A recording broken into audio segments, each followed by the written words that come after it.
नमस्कार students, welcome to the class. पिछले videos में हम लोगों ने एग्रीगेट डिमांड क्या होती है, उसके कंपोनेंट्स क्या हैं, एग्रीगेट सप्लाई क्या है, उसके कंपोनेंट्स क्या है और इनकम डिटर्मिनेशन कैसे होता है through aggregate demand method, aggregate demand and aggregate supply method और सेविंग एंड इन्वेस्टमेंट मेथड। यहाँ तक हम लोग कर चुके थे। इसके अलावा मैंने आपको एग्रीगेट डिमांड, एग्रीगेट सप्लाई और सेविंग और इन्वेस्टमेंट से रिलेटेड न्यूमेरिकल्स भी करवा दिए थे। आज की क्लास में हम लोग बात करने वाले हैं कंजम्पशन फंक्शन पे सबसे पहले, देन उसके बाद हम सेविंग फंक्शन और आगे बात करेंगे। तो we will start with consumption function. तो देखिए, कंजम्पशन आपका इनकम पर डिपेंड करता है, तो इनकम और कंजम्पशन के बीच की जो रिलेशनशिप है उस रिलेशनशिप को क्या बोला जाता है? कंजम्पशन फंक्शन बोला जाता है। It means the functional relationship between income and consumption is called consumption function.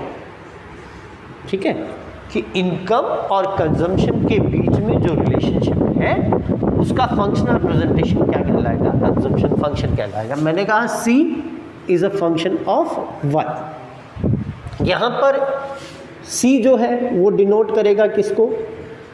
Consumption को, और Y डिनोट करेगा इनकम। ठीक है, यहाँ पर एक बात और ध्यान रखिएगा, यहाँ पे जो Y या इनकम हम ले रहे हैं वो डिस्पोजेबल इनकम है। डिस्पोजेबल इनकम का मतलब इनकम में से टैक्स कटने के बाद जो इनकम हमारे पास बचती है, जिसको हम अपनी मर्जी से खर्च कर सकते हैं या डिस्पोज कर सकते हैं, वो इनकम क्या कहलाती है? आपकी डिस्पोजेबल इनकम। अब इस कंजम्पशन के दो पार्ट है, मैं पहले भी एक्सप्लेन कर चुका। पहला हम बात करते हैं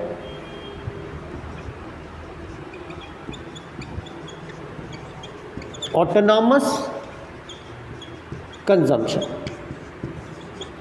ठीक है, जिसको हम C बार से डिनोट करते हैं। Autonomous consumption is the part of consumption which does not depend on income. यानी कि कंजम्पशन का ऐसा पार्ट जो इनकम पर डिपेंड नहीं करता, वो कहलाता है आपका ऑटोनॉमस कंजम्पशन। ऑटोनॉमस कंजम्पशन की वैल्यू हमेशा कांस्टेंट रहती है। ठीक है, इसको हम ऐसे भी समझ सकते हैं कि जो कंजम्पशन हम जीरो लेवल ऑफ इनकम पर करते हैं वो ऑटोनॉमस कंजम्पशन कहलाता है। ठीक है, कि the part of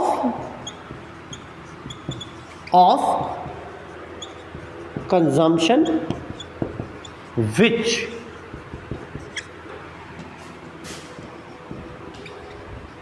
does not depend on income is called autonomous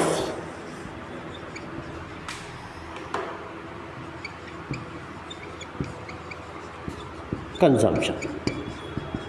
ठीक है, यानी कि कंजम्पशन का वो पार्ट जो इनकम पर डिपेंड नहीं करता है वो क्या कहलाता है? ऑटोनॉमस कंजम्पशन कहलाता है। दूसरा,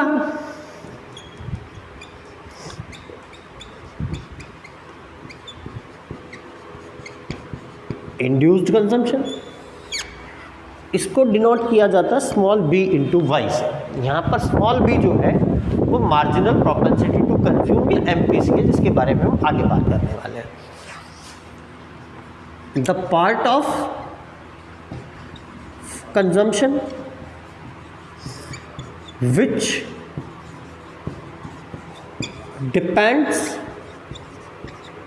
on income and which has positive relationship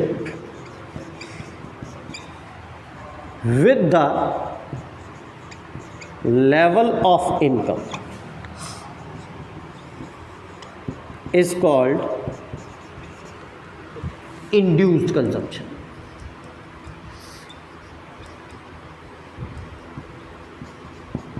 induced consumption. ठीक है, हमेशा ध्यान रखिए इंड्यूस्ड कंजम्पशन इनकम के साथ साथ बढ़ता है और इनकम के साथ साथ घटता है। जब आपकी इनकम जीरो होती है तो इंड्यूस्ड कंजम्पशन भी जीरो होता है। तो इसका मतलब आपका टोटल कंजम्पशन क्या आ गया, C, that is total consumption which will be equal to autonomous consumption plus induced consumption. तो ये आपकी कंजम्पशन की इक्वेशन बन गई कि C will be equal to C bar plus BY। अब इसके हम बनाते हैं टेबल। तो देखिए सबसे पहले टेबल में मैं क्या लूँगा, इनकम का लेवल लूँगा Y, ठीक है।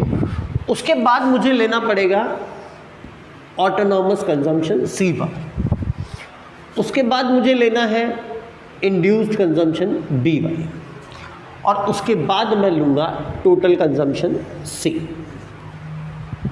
इनकम का लेवल आप जो चाहे वो अज्यूम कर सकते हैं, मैंने तो बिल्कुल सिंपल अज्यूम किया है 0, 100, 200, 300 और 400। सिंपल से लेवल ऑफ इनकम जो बहुत इजीली याद करे जा सके, मैंने वही ली, ठीक है। अब हम क्या करेंगे, C बार की वैल्यू अज्यूम करेंगे। कोई भी एक वैल्यू सोचिए और उसको C बार पे फिक्स कर दीजिए, क्योंकि ऑटोनॉमस कंजम्पशन हमेशा क्या रहता है, फिक्स रहता है। मैंने कहा मैंने इसको 50 पे फिक्स कर दिया, 50, 50, 50, 50 और 50, खत्म हो गई बात। तो ऑटोनॉमस कंजम्पशन हमेशा क्या रहेगा, कांस्टेंट रहेगा। अब मुझे B की वैल्यू यहाँ पे अज्यूम करनी पड़ेगी। B is MPC, marginal propensity to consume, जिसकी वैल्यू हमेशा 0 से लेके 1 के बीच में होती है। तो कोई भी वैल्यू जो 0 से लेके 1 के बीच में एग्जिस्ट करती है, उस वैल्यू को आप अज्यूम कर लीजिए। मैंने ये वैल्यू अज्यूम की, सपोज B मैंने अज्यूम किया 0.5, ठीक है। अब इस 0.5 को आप मल्टीप्लाई करते चलिए Y के साथ में। तो 0.5 को 0 से मल्टीप्लाई करूँ तो 0 हो जाएगा, 0.5 को 100 से मल्टीप्लाई किया तो 50 हो गया, 0.5 को 200 से किया तो 100 हो गया, 0.5 को 300 से किया तो 150 हो गया, और 400 से मल्टीप्लाई किया तो 200 हो गया, ठीक है। Now this is your induced consumption. तो मैंने ऑटोनॉमस कंजम्पशन भी ले लिया, मैंने इंड्यूस्ड कंजम्पशन भी ले लिया, दोनों को ऐड कर दीजिए। किस किस को, ऑटोनॉमस कंजम्पशन को और इंड्यूस्ड कंजम्पशन दोनों को ऐड कर दीजिए। तो 50 प्लस 0 हो गया 50, 50 प्लस 50 हो गया 100, 100 प्लस 50 हो गया 150, 150 plus 50 that will be 200 and 200 plus 50 that will be 250। ये हो गया आपका टेबल कंप्लीट। तो बहुत सिंपल सा तरीका है टेबल बनाने का। आपने सबसे पहले इनकम के लेवल अज्यूम करने, फिर कोई एक वैल्यू ऑटोनॉमस कंजम्पशन की अज्यूम करनी है, जिस हिसाब से आप स्केल लेना चाहते हैं उस हिसाब से आप वैल्यू अज्यूम कर लीजिए। फिर मुझे BY में से B की वैल्यू अज्यूम करनी पड़ेगी जो 0 से लेके 1 के बीच में होगी। इस वैल्यू को मैं मल्टीप्लाई करता जाऊंगा Y के साथ में, तो मेरे पास BY यानी कि इंड्यूस्ड कंजम्पशन आ जाएगा, और इंड्यूस्ड कंजम्पशन और ऑटोनॉमस कंजम्पशन दोनों को ऐड करके मैं क्या निकालूंगा, टोटल कंजम्पशन निकालूंगा। अब इसको हम ग्राफ पे डालते हैं।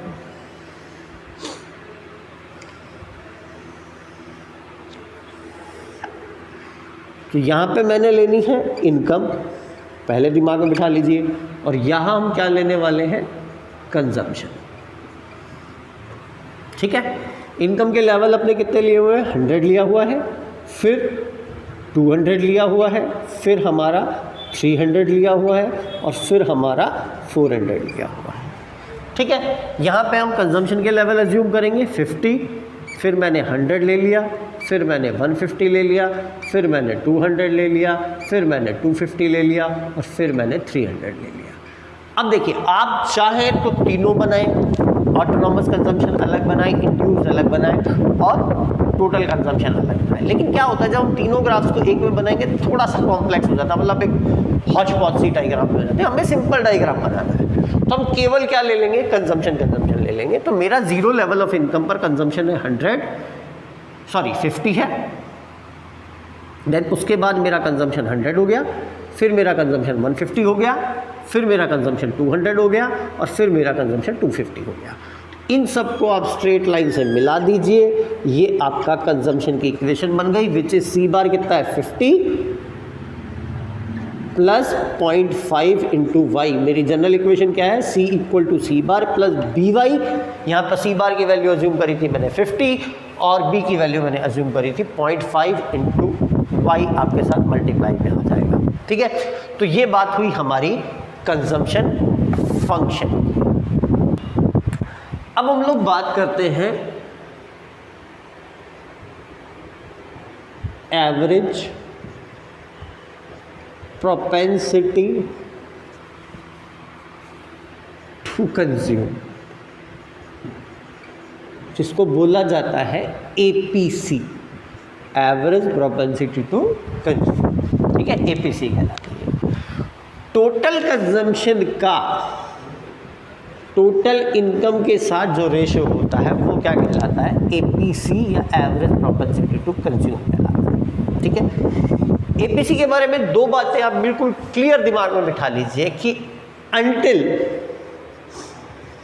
C is greater than Y, यानी कि इनिशियल लेवल ऑफ इनकम पर जब तक कि कंजम्पशन इनकम से ज्यादा,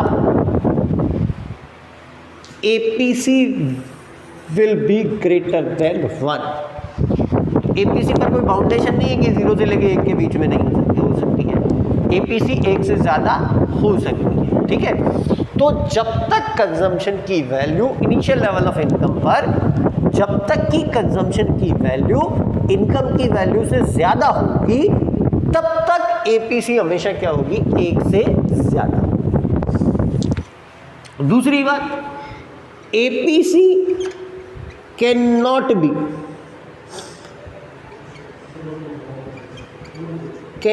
be negative.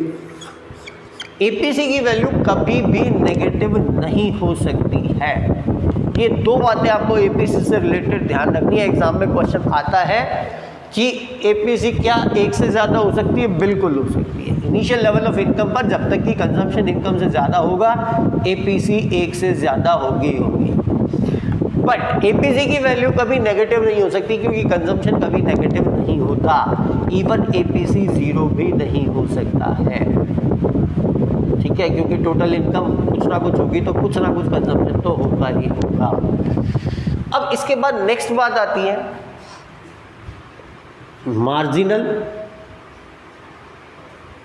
Propensity to consume.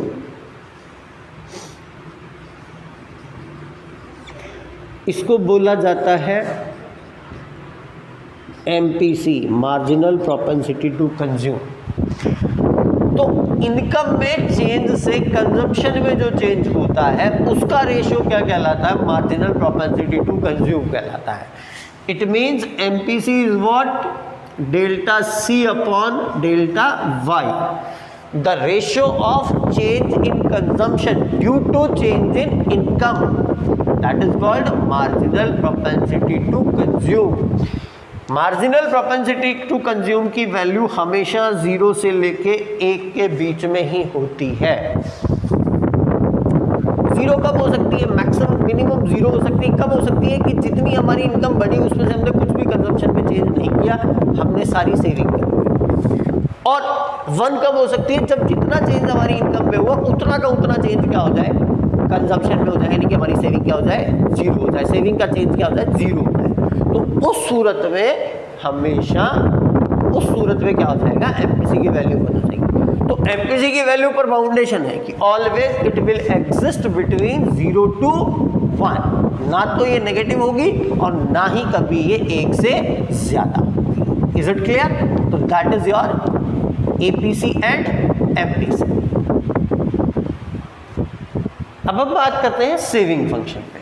तो next topic is saving function. ठीक है, next topic is saving function. तो मैंने कहा भाई सेविंग भी किस पर डिपेंड करती है? इनकम पर डिपेंड करती है। तो सिंपल सी बात है कि सेविंग और इनकम के बीच का जो रिलेशन होगा उसका मैथमेटिकल प्रेजेंटेशन क्या कहलाएगा? सेविंग फंक्शन कहलाएगा। The functional relationship between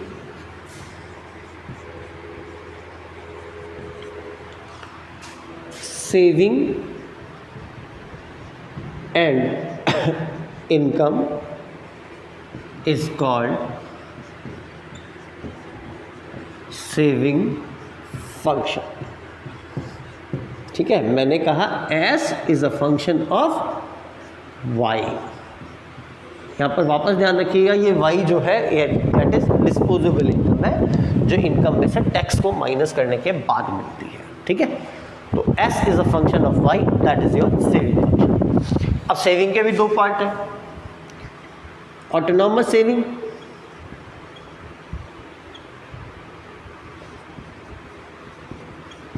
saving part of saving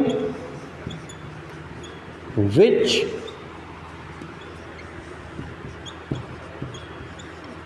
does not depend on income, ठीक है। सेविंग का वो पार्ट जो इनकम पर डिपेंड नहीं करता, ऑटोनॉमस सेविंग कहलाती है। ऑटोनॉमस सेविंग को हमेशा एस बार से डिनोट किया जाता है। एस बार की वैल्यू हमेशा क्या होती है, नेगेटिव होती है। Autonomous saving will B saving will be negative, ये हमेशा नेगेटिव होती है, ठीक है। दूसरा induced saving,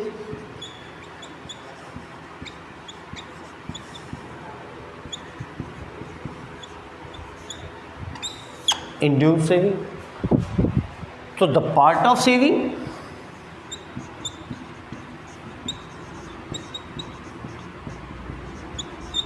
which depends on income and has a positive relation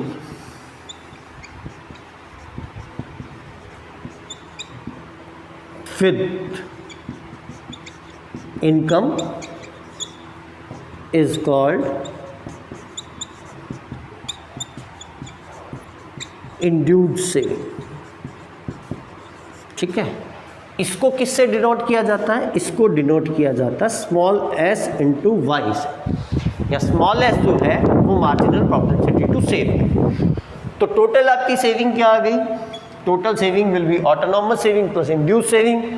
तो ऑटोनॉमस सेविंग है minus S bar plus small S into Y, that is your total saving, ठीक है।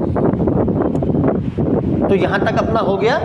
सेविंग फंक्शन क्या है, सेविंग के दो पार्ट हो गए, ऑटोनॉमस एंड इंड्यूस्ड सेविंग।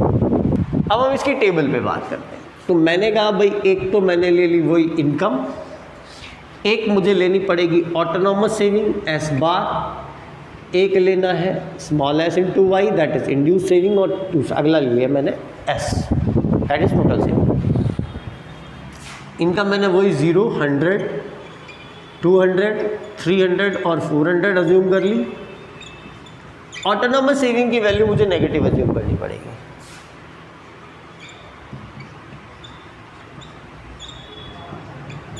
ठीक है। स्मॉल एस की वैल्यू मैं 0.5 अज्यूम कर रहा हूँ, मार्जिनल प्रोपेंसिटी सेव में 0.5 अज्यूम कर रहा हूँ, ऑलवेज एग्जिस्ट बिटवीन 0 to 1। तो इसको 0.5 को मल्टीप्लाई करते चलिए, 0 हो गया, ये 50 हो गया, ये 100 हो गया, ये 150 हो गया और ये 200 हो गया, ठीक है। अब इन दोनों को ऐड करिए, तो ये हो गया -50, ये हो गया 0, ये हो गया प्लस का 50, ये हो गया प्लस का 100 और ये हो गया प्लस का 150। अब इसको आप ग्राफ पे ले लीजिए, 100, 200, 300, 400, ये -50, ये 0, ये +50, ये +100, ये प्लस का 150, 0 पर -50, 0, फिर ये हो गया +50, ये हो गया +100 और ये हो गया प्लस का 150। इसको आप स्ट्रेट लाइन से मिला दीजिए, that will be your saving. तो सेविंग क्या है, -50 + 0.5 वाई। इसकी जनरल इक्वेशन क्या है, -s bar plus small S into Y, ठीक है। यहाँ पे हम क्या ले लेंगे, इनकम ले लेंगे और यहाँ ले लेंगे हम सेविंग ले लेंगे, ठीक है। तो ये हो गया आपका इसका ग्राफिकल प्रेजेंटेशन। नेक्स्ट बात आती है average propensity to save.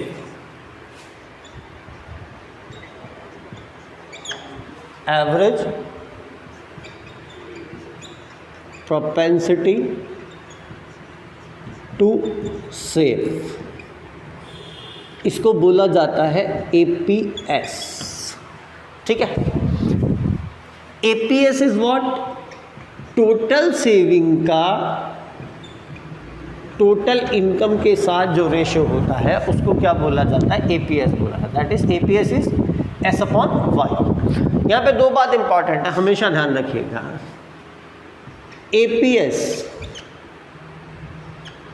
Can be negative, APS negative हो सकती है क्योंकि इनिशियल लेवल ऑफ इनकम पर जब तक कि कंजम्पशन इनकम से ज़्यादा है तो सेविंग नेगेटिव होगी, और जब सेविंग नेगेटिव होगी तो एपीएस की वैल्यू नेगेटिव ही आएगी। तो एपीएस नेगेटिव हो सकती है, ठीक है, ऐसा कोई वो नहीं है कि एपीएस नेगेटिव नहीं होगी। हाँ, सेकंड चीज़ ध्यान रखिएगा, APS can not be greater than 1। APS की वैल्यू कभी भी एक से ज़्यादा नहीं हो सकती है क्योंकि सेविंग कभी इनकम से ज़्यादा नहीं होती। नेक्स्ट इज लास्ट आज का, मार्जिनल प्रोपेंसिटी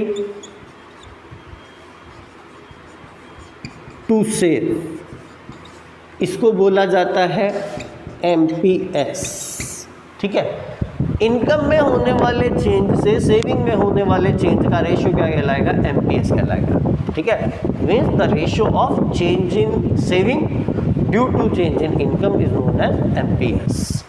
तो MPS is what, delta S upon delta Y. यहाँ पे एक बात आप इंपॉर्टेंट ध्यान रखिएगा कि एमपीएस विल एग्जिस्ट